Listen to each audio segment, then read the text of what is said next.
वो है प्रोनाउंस का। ठीक है ना, कल जो टॉपिक हमने GT 3 के लिए शुरू किया है उसका नाम है प्रोनाउंस। ठीक है, प्रोनाउंस का हमने टॉपिक शुरू किया है। प्रोनाउन वाले टॉपिक में हमने फर्स्ट एरिया लिया। कल पहले आपको एक हमने टेबल बनाया, इसमें आपने कॉलम्स देखे, 4 कॉलम्स थे इसमें भी, जैसे नेशनलिटी वाले अल्फाज थे ना, सिमिलरली हमने प्रोनाउंस का जो टेबल बनाया उसमें एक सब्जेक्ट का रखा, दूसरा ऑब्जेक्ट का रखा, तीसरा पॉसेसिव का, चौथा रिफ्लेक्सिव का रखा, 4 रखा, 4 रखे थे हमने एरियाज। तो सबसे पहले देखो जो हमने यानी इन चारों में से जो चूज किया, मतलब कल, वो था सब्जेक्टिव वर्ड्स का यूज, मतलब सब्जेक्टिव जो वर्ड्स हैं उनका यूज, जिसको सब्जेक्टिव केस कहा जाता है। अब जो सब्जेक्टिव केस कल हम पढ़ रहे थे, तो सब्जेक्ट की जब हम बात करते हैं तो उसका मतलब ये नहीं है कि सिर्फ हम प्रोनाउंस इस्तेमाल करेंगे। अगर नाउन सब्जेक्ट आ जाए उधर, मतलब प्रोनाउन वाली टेस्ट में अगर नाउन आ जाए सब्जेक्ट के तौर पर सेंटेंस में, तो वो एरर हो जाएगी, वो गलत हो जाएगा। ऐसा नहीं है, नाउन भी आ सकता है। ठीक है, क्योंकि सब्जेक्ट में कौन से पार्ट्स ऑफ स्पीच इस्तेमाल होते हैं, नाउन और प्रोनाउन। तो ये नहीं है कि मतलब नाउन पे जो वो पाबंदी है, या नाउन पे जो वो हम जो एग्जांपल्स या जो प्रैक्टिस करेंगे या जो टेस्ट होगी उसमें नाउन पे हम वेन है, और सब प्रोनाउंस वाले जो वर्ड है सब्जेक्टिव, यानी जैसे फर्स्ट पर्सन ये होगा हम ये लिखेंगे, या सेकंड पर्सन हम ये लिखेंगे। ठीक है, या जो वो थर्ड पर्सन वाले जो है वो हम लिखेंगे। इसके सिवा देखो हम नाउन वगैरह नहीं लिखेंगे, लेकिन ऐसा नहीं है। सब्जेक्टिव केस की जब बात आ जाए या ऑब्जेक्टिव केस की जब बात आ जाए, क्योंकि हम हर वक्त ये बोलते हैं कि सब्जेक्ट और ऑब्जेक्ट में नाउन्स और प्रोनाउंस आते हैं, तो यहाँ पर आप नाउन्स भी लिख सकते हो। ठीक है, इधर देखो आपने ये नाउन लिख लिया तो भी सही है, या देखो स्टूडेंट्स लिख लिया, कोई ऐसा कॉमन नाउन आता है तो भी सही है। मतलब ये सब वर्ड्स आपके सब्जेक्ट हो सकते हैं। कोई थिंग भी आ सकती है, कोई मतलब कंट्री का, सिटी का, किसी का भी नाम आ सकता है। तो ये बना देखो आपके सब्जेक्ट होंगे वर्ड्स, प्रोनाउंस भी होंगे, सब्जेक्ट वर्ड्स की स्पेलिंग फॉर्म देखो ऐसा है। अब इनमें हमने नाम इनके साथ जो वो ऑब्जेक्ट वाले वर्ड्स लिखे, ना हमने पॉजिटिव वाले लिखे, ना हमने रिफ्लेक्सिव वाले लिखे, ये हमने लिखे। कल मैंने जो आपको फर्स्ट यूज जो बताया था, वो बताया था बी के बाद।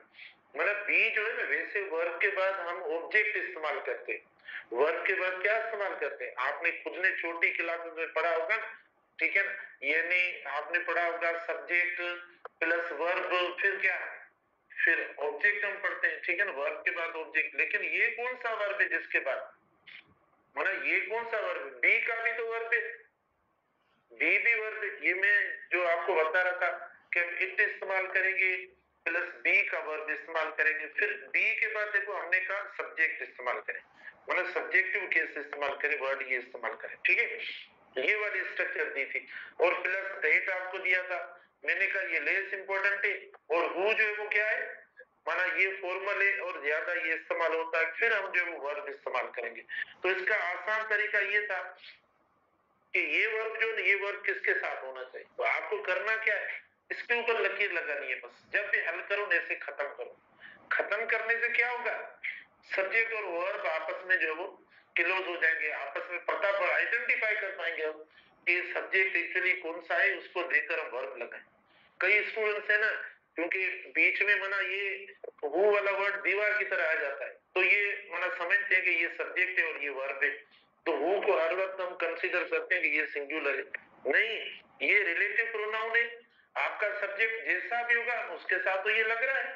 आप खुद देखो, मैंने आई लिखा तो भी हुआ रहा है, यू लिखा तो भी हुआ रहा है, दे लिखा तो भी हुआ रहा है, स्टूडेंट्स लिखा तो भी हुआ रहा है, इधर मैंने रजा लिखा तो भी, शी लिखा तो भी, ही, जो भी लिखूं वो तो आ रहा है। तो इसका मतलब ये हुआ कि इधर तो चेंजेस आ रही हैं, सब्जेक्ट आपका चेंज आ रहा है, इधर हुआ रहा है, तो फिर तो कांस्टेंट हो गया वर्ब। ऐसा नहीं है, इधर जैसा सब्जेक्ट होगा वैसा आप इधर वर्ब इस्तेमाल करेंगे। ये बात मेरी जो वो इनकम्प्लीट रही कि देखो इधर वर्ब के बाद ऑब्जेक्ट, और ये बी भी क्या है, बी भी वर्ब है, इसके बाद सब्जेक्ट। तो ये कौन सा डिफरेंस है, जल्दी बताओ। इसमें देखो, यानी ये जो इधर वर्ब इस्तेमाल करते हैं ये एक्शन वर्ब होता है, तो एक्शन वर्ब के बाद आप ऑब्जेक्ट इस्तेमाल करें, ठीक है ना। एक्शन वर्ब के बाद आप ऑब्जेक्ट इस्तेमाल करें, प्रीपोजिशन इस्तेमाल करें, ऐसा कुछ होता है। ये बी का वर्ब है, ये स्टेटिव वर्ब है, ये कोई एक्शन की मीनिंग नहीं देता, ठीक है ना, कोई इसकी मीनिंग नहीं है। मिसाल के तौर पर देखो, अगर आप ऑप्शंस बनाते हैं 4, देखो इट इज हम इस्तेमाल करते हैं, it is they, it is दे, ना इधर कोई इट मीनिंग दे रहा है, ना कोई मतलब खास कोई इज भी कोई मतलब एक्शन वाली मीनिंग दिखा रहा है। इट की भी कौन सी मीनिंग, इट भी इधर देखो एक, हालांकि ये पर्सनल प्रोनाउंस है, इट इधर देखो एक डमी प्रोनाउन है, इम्पर्सनल है, इसका कोई सेंस नहीं है। जैसे हम कहते हैं इट इज रेनिंग, तो अब इधर इट की कौन सी मीनिंग है, कोई मीनिंग नहीं, इट इज नहीं, कौन सी मीनिंग इधर। सिमिलरली इधर इट इज दे, हम ये तो नहीं बोलेंगे ये वो मतलब वही मतलब दे बस, क्योंकि आगे इसका वर्ब आ रहा है, उससे जब मिलेगा तो ये खुद ही मतलब मीनिंग देगा। तो ये मतलब सिर्फ इंट्रो करवाने के लिए किसी सब्जेक्ट की हम इस्तेमाल करते हैं। तो देखो अब हम इसका ऑप्शन बना रहे हैं, it is they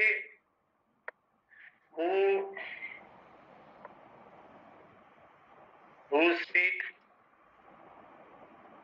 A option, B option देखना इट इज देम, बस ये ऑप्शंस आते हैं और कुछ भी नहीं है। अब जो इस बार मैंने कल आपकी क्लास में मैंने नहीं पूछा, लेकिन कुछ क्लासेस में पूछा, कई ऐसे स्टूडेंट्स थे जिनके 30 के 30 सही हुए हैं हमारी जीटी के अंदर, ठीक है ना। तो आप भी प्लीज फोकस रखें, आपको जो बात समझ में ना आप पूछें। वैसे भी हमारे पढ़ाने का वही है टेस्ट वाला तरीका, हमारा टेस्ट के हिसाब से जो टेस्ट में हम रखते हैं उसी माना पैटर्न को फॉलो करते हैं। तो आप देखते हैं गलती ना करें आप। अच्छा, इट इज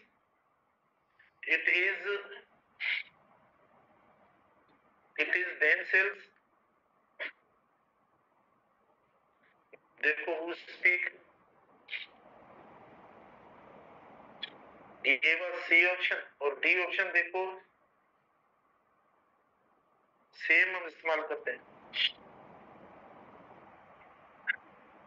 अच्छा ये हो गया, मतलब इसमें एक आ गया।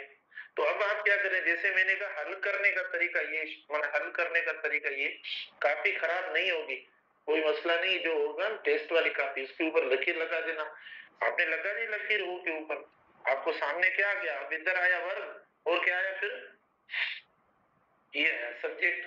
अब सब्जेक्ट और वर्ब देखो कौन सा लगना चाहिए, इसमें मुझे बताओ, ये सब्जेक्ट वर्ड है, ये सब्जेक्ट में नहीं है। टेबल में आपने देखा ये क्या क्या वर्ड है, ये एक ऑब्जेक्ट है, ये रिफ्लेक्सिव है, ये सब्जेक्ट है, ठीक है ना। अरे ठीक है, तो अब मुझे बताओ कौन सा राइट ऑप्शन है। ये देखो सही है, ये देखो सही है। अच्छा कभी देखो मिक्स में भी ऑप्शन आता है, मिक्स में कैसे बना, इस तरीके से इट इज ही और हु स्पीक्स, ठीक है ना, बस हम प्रैक्टिस कर रहे हैं। दूसरा इस तरीके से आता है, इट इज आई हु, ये सेम आ गया। इट इज यू, देखो माना मुख्तलिफ जो है ना सब्जेक्ट्स वो साथ लगाते हैं, ये दे दिया। उसके बाद देखो इट इज दे, ये दे दिया। तो बताओ अब कौन सा सही, देखो it is he who speaks, it is I who speaks, it is you who speaks, तो कौन सा ऑप्शन है, देखो ये सही हुआ, क्योंकि इसके साथ एस वाला वर्ब नहीं लगाते, इसके साथ भी सिंगुलर नहीं लगाते, सिंगुलर नहीं, ये सिंगुलर वर्ब सिर्फ इसके साथ लगता है। देखो इसको हटाओ, ही स्पीक्स, तो ये हो गया। तो कल हमने ये पॉइंट पढ़ी थी, आपको ये समझाया, इसमें मैंने आपको कहा सिंगुलर प्लूरल नाउन्स भी आप लगा सकते हैं। जब आप प्लूरल नाउन लगा रहे हो, सॉरी प्रोनाउन लगा रहे हो, तो आप मतलब स्टूडेंट्स का प्रोनाउन क्या होगा, प्रोनाउन क्या होगा, दे होगा, ठीक है। जब दे प्लूरल हुआ तो स्टूडेंट्स या कोई और भी प्लूरल नाउन लगा सकते हैं। तो इट इज सिर्फ ये इंट्रो करने के लिए आता है, एक्चुअली इनका वर्ब ये पीछे वाला नहीं है, ये वर्ब इनका आगे वाला है, फिर जैसा ये सब्जेक्ट होगा वैसा हम इस्तेमाल करेंगे, ठीक है। ये पहला यूज कल भी हमने पढ़ा था। अब हम आते हैं इनके सेकंड यूज पे। देखो इनका सेकंड यूज है जो सब्जेक्टिव प्रोनाउंस का, वो ये कि ये वर्ब से पहले इस्तेमाल होते हैं, वर्ब से पहले। अभी इधर भी हमने काफी इसमें भी सीख लिया, लेकिन थोड़ा सा हमारा मुख्तलिफ जो टेबल वाले अल्फाज है ना वो मिक्स करके हम पढ़ते हैं। अच्छा, ये जो इस्तेमाल होता है ना, यानी यानी जो सब्जेक्ट इस्तेमाल होता है, पहले सब्जेक्ट आता है, ठीक है, पहले सब्जेक्ट आता है फिर वर्ब आता है, मतलब ये होता है, इसकी स्ट्रक्चर ये होती है। मैंने एक एमसीक्यू एक दो देखो इस पे देंगे आपको, सब्जेक्ट वर्ब होगा, सब्जेक्ट और वर्ब की कॉम्बिनेशन है जो हर बार हम आपको बोलते हैं, इस पे हम इस्तेमाल करेंगे। जैसे मिसाल के तौर पर देखो, इसमें क्या होगा, इसमें सिंगुलर प्लूरल सब्जेक्ट जहन में रखना, इस स्ट्रक्चर में जो आपको जहन में रखना है ना, सिंगुलर प्लूरल सब्जेक्ट जहन में रखना। मिसाल के तौर पर दो सब्जेक्ट्स आ सकते हैं, देखो मतलब इसमें इसमें एंड का भी मामला हो सकता है या ओ आर का भी हो सकता है, मतलब ऐसा कोई कंजंक्शन आ सकता है, फिर हमें उस हिसाब से चलना पड़ेगा, ठीक है, कि हम सिंगुलर रखें, उस जहन में प्लूरल रखें, क्या रखें। जैसे मिसाल के तौर पर हम आपको दे रहे, इधर देखो, ही एंड मी,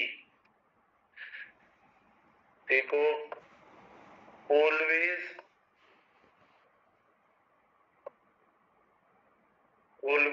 स्टडीज टुगेदर, ठीक है, always studies together. A option हुआ, बी ऑप्शन देखें, he and I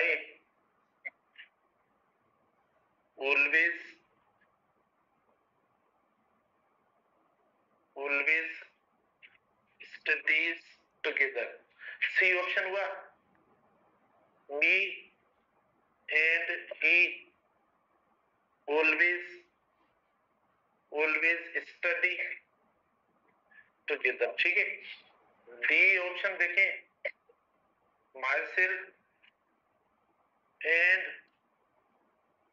he always study together। चार ऑप्शन देखो हो गए। देखो इसमें क्या हम पढ़ रहे हैं, इसमें हम पढ़ रहे हैं कि वर्ब कौन सा इस्तेमाल करें सब्जेक्ट के साथ, क्योंकि यही तो हम बात करते हैं जब पढ़ते हैं कि सब्जेक्ट वो वर्ब के लिए आता है, वर्ब सब्जेक्ट के लिए आता है। ये इसीलिए बात की जाती है कि जैसा सब्जेक्ट होगा वैसा वर्ब होगा। अब आपका सब्जेक्ट ये नहीं है कि एक वर्ड होगा, एक से ज्यादा भी हो सकता है, मतलब प्लूरल भी हो सकता है। प्लूरल में देखो दो दो तीन तीन सब्जेक्ट वाले वर्ड्स भी आप लगा सकते हो, ठीक है ना। जैसे इधर आपने देखो दो दो वर्ड्स इस्तेमाल कर लिए, कोई प्लूरल वाला भी आप रख सकते हो, तो ऐसा भी आप कर सकते हैं। तो मुझे आप में से कौन बताएगा, ये मैं लिख लूं, ये ए लिखा, ये बी लिखा, सी लिखा और डी लिखा, बताएंगे कौन कहेगा कि ए ऑप्शन इसमें से कितना बेसिक है। देखो आपसे मिस हो जाता है टेस्ट के प्रेशर में, या टेस्ट में ये होता है आप जहन में रखते हो कि पता नहीं उसकी मार्क्स, माना आपके जहन में माना कुछ और होता है, आप खुद नहीं होते। तो जब आप खुद को भूल के टेस्ट करेंगे, या टेस्ट घर से निकलने से टेस्ट देने के लिए, या टेस्ट से पहले हमारे जहन में ये ख्याल आता है मर गए टेस्ट है आज, तो जो मर के वो टेस्ट आकर देता है एम्बुलेंस में आकर एकदम, तो वो टेस्ट क्या देगा या उसकी टेस्ट कैसी होगी। कभी भी अपने, ये आपका मकसद है जिंदगी का, आपको कुछ ना कुछ हासिल करना है या नहीं। देखो ये हम आपके सामने, देखो अपना कामयाब तरीन लोग आपके सामने, तो उन्होंने भी कुछ मेहनत करके इधर जो वो इस प्लेटफॉर्म पे, इस स्टेज पे आपके सामने देखो हजारों लोगों के सामने डिलीवर कर रहे हैं। तो ये भी मेहनत करके हम आए ना, ऐसा तो नहीं है, मेहनत से ही आपको मिलेगा। अगर जिस चीज से हमें कुछ मिले उससे हम डरेंगे तो क्या मिलेगा हमें। जिस चीज से हमें परेशानी हो, जिस चीज से हमें माना तकलीफ हो, जिस चीज को हम दीवार समझे, ये जो मेहनत है, ये तकलीफ है, ये ना होनी चाहिए, नहीं होनी चाहिए, तो कुछ नहीं मिलेगा। तो जिस जो चीज आपको माना कुछ दे, उससे तो इंसान को और ज्यादा जो है ना, मतलब एक अटैचमेंट होनी चाहिए, उसको शौक से जो है वो करना चाहिए, परफॉर्म करना चाहिए। ये मेहनत ही है जिसकी वजह से हम दुनिया के मोतबर इंसान बन सकते हैं, अच्छे इंसान बन सकते हैं, माशरे में हमारी एक बहुत बड़ी इज्जत होगी, कम्युनिटी में हमारी बहुत बड़ी इज्जत होगी, ठीक है ना। जिधर जिधर हमारा सर्किल होगा वहां पर हम एक बहुत बड़े अच्छे इंसान बनेंगे। तो ये सिर्फ हम मेहनत से बनेंगे। तो मेहनत इज्जत का नाम है, जो इंसान मेहनत करता है उसकी इज्जत होती है। मेहनत इबादत का नाम है, जो इंसान मेहनत करता है वो एक इबादत गुजार बन जाता है। मेहनत एक नेक इंसान का काम है, परहेजगार इंसान का काम है, क्योंकि हम अपने काम में लगे हुए। अब हम पढ़ा रहे हैं, मुझे बताओ हम किसकी गिबत करते हैं, किसके लिए बुरा सोचते हैं, किसके लिए जो वो इसकी बात करते हैं, कुछ भी नहीं, हम अपने काम से। तो ये मेहनत में जो इंसान लगा रहता है वो माना किसी की जो है ना नहीं एनिमिटी करता है, ना किसी के लिए बुरा सोचता है, कुछ भी नहीं। तो ये काम इसीलिए इबादत बन जाता है। तो ऐसे अच्छे कामों को हम देखकर जब हम आए कि टेस्ट देनी है, ये हो गया, मर गए, सर आ गए, मर गए, मेरी ये तीसरी क्लास से मर गए, माना 4 टीचर्स क्लास लें और 4 टीचर्स को देखते हुए हम बोले मर गए मर गए, चारों टीचर से पहले, उनके आने से पहले। ऐसा नहीं है हम भी आपके साथ हो जाए फिर माना मर गए तो माना टीचर भी नहीं। मैं कहता हूँ हम बाहर आप अंदर बोलते जब क्लास में होते, तो ये नहीं होना चाहिए। हमें शौक होना चाहिए, वाह जबरदस्त आज पढ़ रहे हैं, ठीक है, आज हमने ये सीखा। हम रोजाना सफर करते हैं माना SUFF, एक तो सफर चल के आते, दूसरा ये कि सफर SUFF यार, बस परेशान, ये वो पता नहीं क्या होगा, कुछ नहीं होगा, मेहनत करो सब कुछ अच्छा होगा, ठीक है ना, अच्छा ही होगा। आप इतना वक्त गुजार के आए, देखो पता भी नहीं पड़ा, तो इसका भी पता ही नहीं पड़ेगा। अच्छा ये कि हम पढ़ें सीखें और फिर अपने मुकद्दर को छोड़ दें मेहनत के बाद अल्लाह पाक के ऊपर, जो अच्छा होगा आपको मिलेगा। ये नहीं है कि मेडिकल जो अल्लाह आपके लिए सोचेगा बेहतर वही मिलेगा, ठीक है ना। आप भले कुछ भी सोचे, जो वो सोचेगा, जो हमारे लिए देखो अल्लाह पाक ने क्या चूज किया, बोला भाई मैं इंग्लिश पढ़ाऊं, बहुत अच्छा है, बस देखो पढ़ा है, खुश है वो। देखो कभी मैंने ये कहा मर गए, क्लास लेनी है, कौन पढ़ा है, आज बैठते हैं, आज ये करते हैं, वो नहीं, काम है। चलो, तो बहरहाल ये हो गए हमारे 5 ऑप्शन, ठीक है। अब इसमें से आपने कोई ना कोई मना गलत भी जो भी वर्णन कर लिया होगा। अच्छा बताओ इनमें कौन कहता है ए ऑप्शन सही है? शाबाश, साहब में से कौन कहता है ए ऑप्शन सही है, कौन कहता है बी सही है, कौन कहता है सी सही, कौन कहता है डी सही है? अच्छा ठीक है, तो आप देखो इसमें इसने माना ये प्रॉब्लम इसने किया, लेकिन अगर मैं वर्ब इधर प्लूरल लगाऊं तो सही हो जाएगा या नहीं? माना मिसाल के तौर पर ये भी वर्ब पड़ा है, अगर आपको लग रहा है कि वर्ब सिंगुलर लिखा है मैंने, तो अगर ऐसा लिखूं तो नहीं। बेटा देखो वर्ब से पहले यही बात होती है, वर्ब से पहले सब्जेक्ट का एरिया है, ये सब्जेक्ट की एरिया है, देखो ये सब्जेक्ट की पोजीशन है, ठीक है ना, ये सीटिंग अरेंजमेंट के तहत चलते हैं सारे। तो ये देखो ये जो प्लेस है या ये जो जगह है ये सब्जेक्ट की जगह है, तो हमने क्या लगाया, अगर ऑब्जेक्ट लगाया गलत हो गया। अच्छा ये हमारा सही हुआ, ये सब्जेक्ट हुआ, ये भी सब्जेक्ट हुआ, चलो। लेकिन देखो 2 हो गए, वर्ब हमारा क्या हो गया, वर्ब सिंगुलर हुआ, ये गलती हो गई। इधर देखो फिर हमने ये गलत कर दिया, ऑब्जेक्ट लगा लिया, गलत हो गया। इधर देखो हमने यानी रिफ्लेक्सिव प्रोनाउन लगा दिया, गलत हो गया, ठीक है। तो मतलब हमने सब्जेक्ट लगाया नहीं, तो हम ई ऑप्शन बना लेते हैं, यानी ई एंड बाय ऑलवेज। और वर्ब देखो प्लूरल होगा, क्योंकि एक बात ध्यान में रखें, जब एंड लगता है ना एंड, तो एंड जो है 2 को शो करता है, एंड माना प्लूरल होता है, माना 2 हो जाते हैं, तो ये 2 हो गए, 2 माना प्लूरल हो गए, तो हमने देखो प्लूरल वर्ब इस्तेमाल कर लिया इस तरीके से। यानी एक सब्जेक्ट का आपका यूज इस तरीके से होगा। इसमें आप बोलेंगे सर क्या पढ़ा हमने, पता तो नहीं पढ़ा।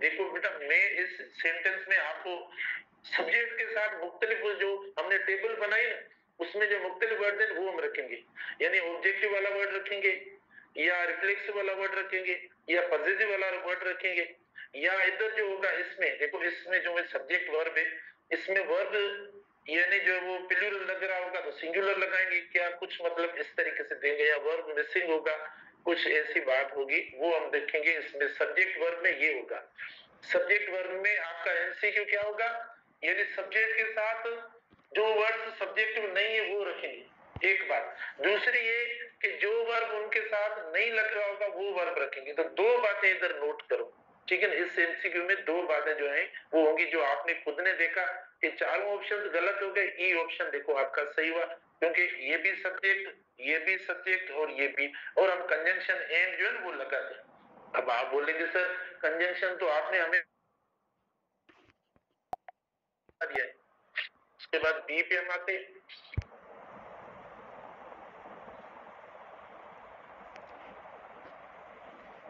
B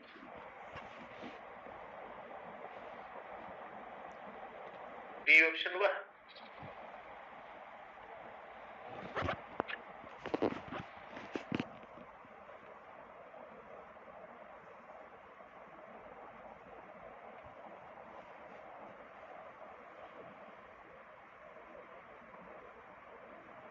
B option.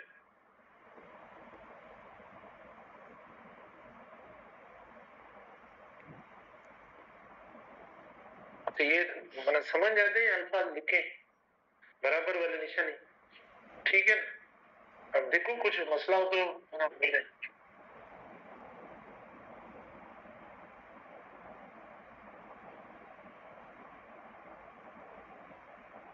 देखो अब शायद मैंने ऑप्शन मतलब 5 कर दिए हैं। सिंपल सेंटेंस, दो दो तीन तीन अल्फाजों का सेंटेंस है। हमें कोई कॉम्पीट नहीं करना है, ना कोई इधर मना मुकाबला है मेरा आपसे या आपका मुझसे मुकाबला है, कोई नहीं। हमें सीखना है। अगर हमारा एक दो अल्फाजों में हम सीख जाए तो काम का क्यों मना बड़े सेंटेंस या कॉम्प्लिकेटेड चीजें बनाए। हमें कॉन्सेप्ट करना है। अच्छा अब देखो सेंटेंस से ही और आई वर्किंग टुगेदर। कल एक स्टूडेंट ने क्वेश्चन आपकी क्लास में भी शायद किया था या उधर भी किया था, कुछ बॉयज क्लास में किया था कि सर देखो गिविंग एग्जांपल्स वाला नहीं था वो जेरेंट वाला। उन्होंने कहा sir giving examples are help क्यों नहीं होता, हेल्प क्यों हुआ है। तो इस पे जो है ना कुछ स्टूडेंट्स को प्रॉब्लम था। मैंने कहा मैं एक सुबह क्लास होती है मेरी 6:30 पे, उससे मना पूछ के जवाब बाद में आज आपको जवाब दूंगा। तो तो मतलब आपको पता है यार मना आप अगर कल जवाब दें तो कल मना उनको जवाब दो। देखो ये जो जेरेंड है ना जेरेंड, हम क्या समझते हैं सुनो, हमने एक बात तो ये ध्यान में रखी है कि दो नाउन्स की जो पेयरिंग होगी ना, दो नाउन्स की पेयरिंग होगी तो फर्स्ट एडजेक्टिव वाला हो जाएगा, सेकंड नाउन होता है तो वो हमने कंपाउंड नाउन में ऐसा पढ़ा है। लेकिन जेरेंड में जेरेंड खुद जो है ना एक नाउन की तरह, क्योंकि वो उसमें एडजेक्टिव की क्वालिटी वाली मीनिंग नहीं आती, कोई एक्शन एक्शन शो करता है। मिसाल के तौर पर काफी ये एग्जांपल आपने पढ़े होंगे सुने होंगे, भाई smoking cigarettes is bad, smoking cigarettes, अभी cigarettes and smoking cigarettes are bad होना चाहिए, नहीं मतलब स्मोकिंग एक्चुअली है, मतलब फोकस जो है वो स्मोकिंग पे।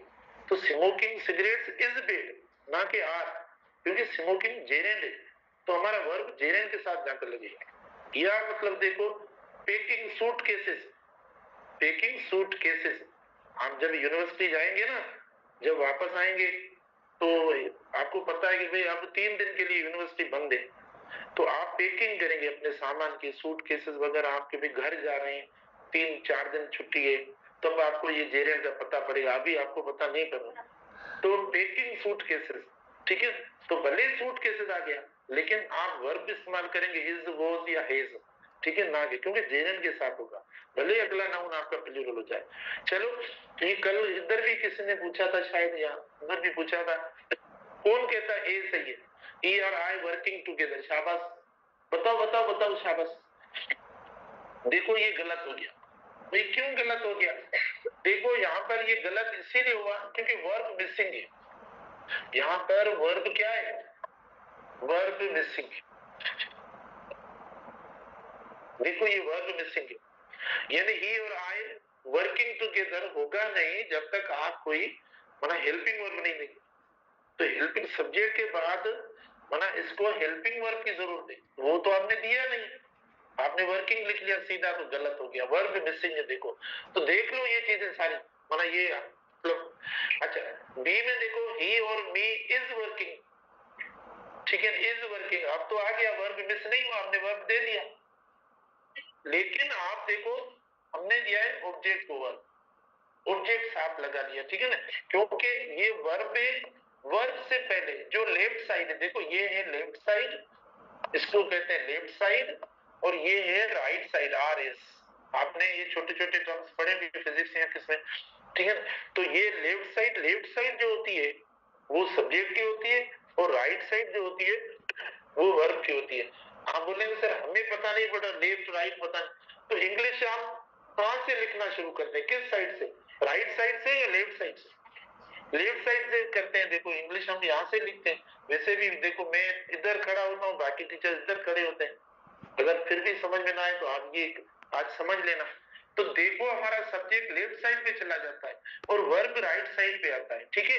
लेकिन ये देखो सब्जेक्ट आया नहीं, गलत हो गया और ऑब्जेक्ट आ गया।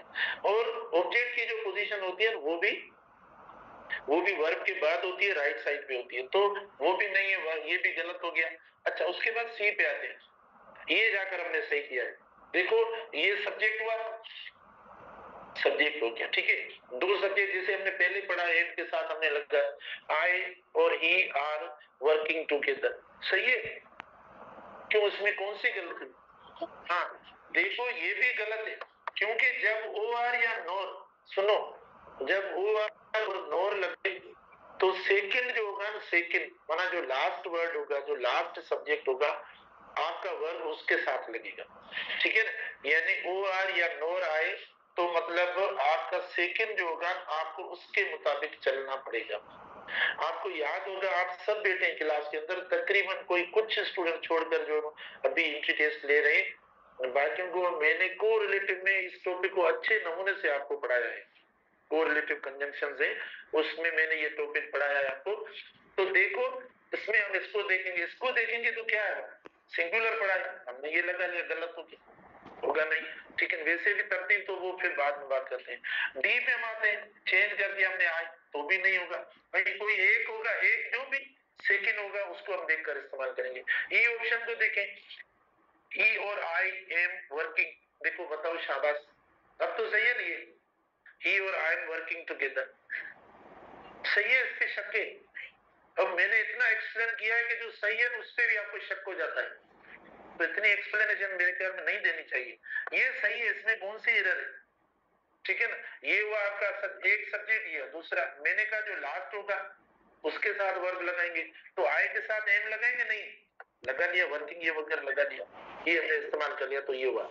अच्छा फिर ये हुआ, उसके बाद देखो कभी ऐसा होता है कि हम साथ साथ पॉजिटिव देना शुरू करते हैं, माना अगर ऐसी स्ट्रक्चर होती है ना जिसमें ओ आर वगैरह होते हैं, तो हम कौन सा, मिसाल के तौर पर मैं दे रहा हूं आपको, इधर देखें, एरर का दे रहा हूं, यू और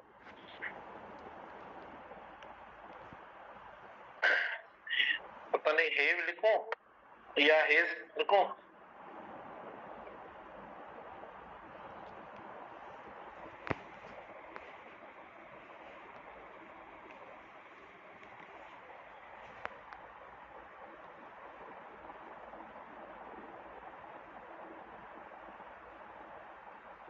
कभी पता क्या है, माना ऐसी स्ट्रक्चर्स में जिसमें ओ आर इस्तेमाल होता है, ओ आर इस्तेमाल होता है ना, तो उन स्ट्रक्चर्स में देखो, माना वर्ब का तो होता है कि वर्ब हम कौन सा लगाएं, लेकिन साथ साथ कोई पॉजिटिव या रिफ्लेक्सिव आ जाता है, तो वो पॉजिटिव या रिफ्लेक्सिव जो हम इस्तेमाल करें वो किसके मुताबिक हम इस्तेमाल करें, मतलब किसको देखकर इस्तेमाल करें, ठीक है ना, वो हम जो वो बताएं। हाँ क्यों नहीं, वो हम किसको देखकर इस्तेमाल करें,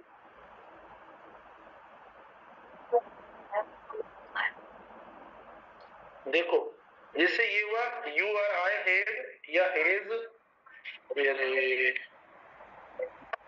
हाँ ठीक है ना। अब देखो मैंने कहा ना कि जब ओ आर और नोर इस्तेमाल होता है तो हमारा फर्स्ट सब्जेक्ट जो होगा उससे हमारा कोई ताल्लुक नहीं है, मतलब ये वर्ड आपके खत्म हो, जो बाकी सेकंड सब्जेक्ट बचेगा आपको उसके मुताबिक चलना है, ठीक है।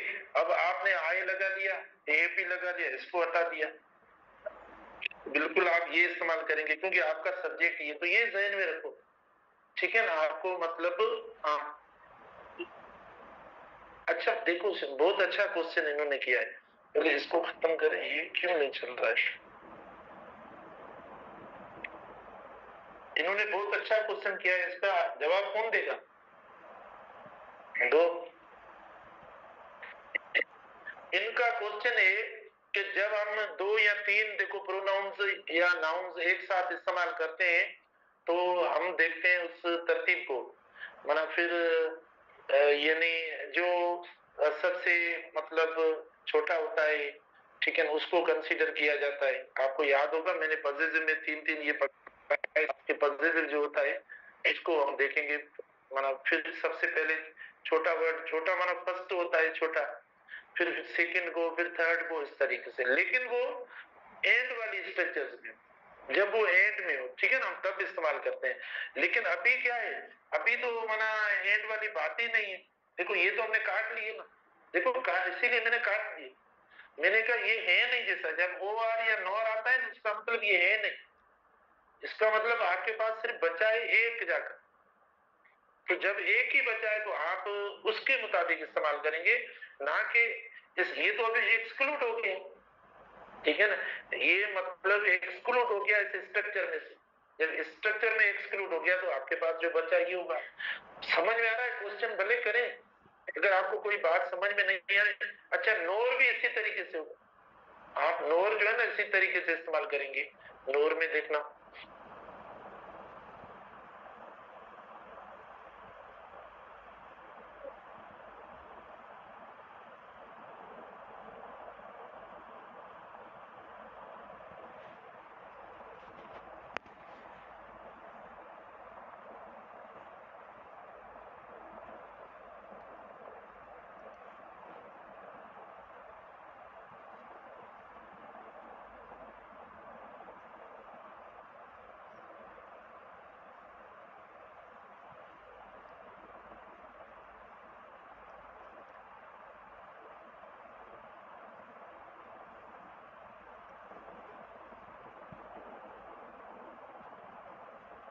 देखो ये समथिंग है, मतलब ये समथिंग।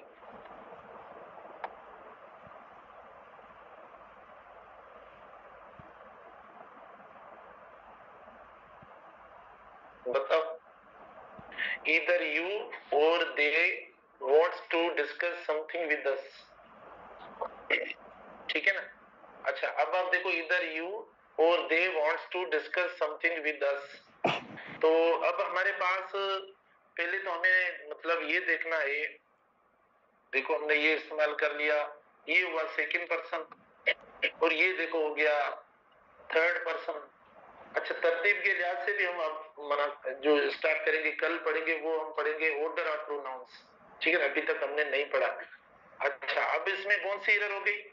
सेम सेम, देखो ये एरर हो गई, वर्ब वाली एरर हो गई, ठीक है ना, वर्ब वाली एरर हो गई। देखो क्योंकि ये आपका प्लूरल सब्जेक्ट है, तो हमें इधर पे क्या देना चाहिए? प्लूरल वर्ब देना चाहिए। लास्ट वाला जैसा होगा वैसा वर्ब आप देंगे। लेकिन एक बात ध्यान में रखो कि हमने जो आइदर और नाइदर नॉर के साथ जो स्ट्रक्चर्स पढ़ी थी कोरिलेटिव कंजंक्शंस के अंदर, उसके मुताबिक ये सेंटेंस माना उसको फॉलो कर रहा है या नहीं कर रहा है। देखो मैंने इधर रखा ये सेंटेंस क्वेश्चन मार्क है, आप याद तो करें, फिर आपने इतना जो भी मैंने आपको पढ़ाया वो तो आपको याद नहीं है। कोरिलेटिव कंजंक्शन है, देखो आइदर और क्या है? कोरिलेटिव कंजंक्शन है।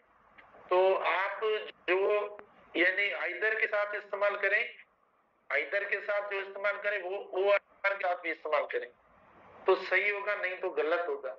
तो आइदर के साथ आपने क्या इस्तेमाल किया है, यानी आपने प्रोनाउन इस्तेमाल कर लिया या सब्जेक्टिव केस इस्तेमाल कर लिया। ओ आर के साथ आपने क्या इस्तेमाल किया? सब्जेक्ट प्रोनाउन इस्तेमाल कर लिया। तो ये सही है या गलत है? दोनों एक जैसे वर्ड्स हैं, ठीक है, दोनों एक जैसे मतलब सिमिलर वर्ड्स इस्तेमाल करने चाहिए। अगर आपने इधर कोई दूसरा वर्ड इस्तेमाल कर लिया तो एरर हो जाएगी, ठीक है। और ये हमारा सिंपल क्लॉज हो गया। तो आइदर यू और दे वांट्स, वांट्स नहीं होगा, वांट्स देखो गलत हो जाएगा। तो हम यहाँ से कल इंशाल्लाह आगे स्टार्ट करेंगे और कल पढ़ेंगे यानी order of the subjective pronounce.